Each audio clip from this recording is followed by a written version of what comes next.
How to ask a question, tip number 12. Ask your question before the topic changes.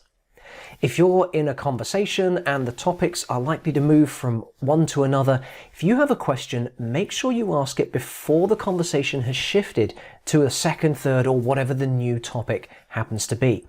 If you don't do this, by the time you ask your question, what you're going to be doing is asking the person who's speaking or the audience to go back and consider the original topic and shift their mindset back to whatever the first topic was.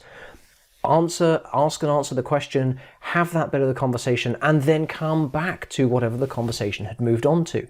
This can be quite disruptive for the people involved, and it's much harder mentally for people to shift back and forth between those topics. It's much easier if you ask your question when the topic is being discussed. So how do you do this? Well, it'll depend on the situation and the setting. Perhaps there will be a formal question and answer period if you're in a presentation or teaching situation. If you're in an informal conversation, just ask your question, wait the turn. If you're not sure on the precedent, maybe it's a hands up type situation. There are lots of different ways in which you can indicate that you have a question to ask.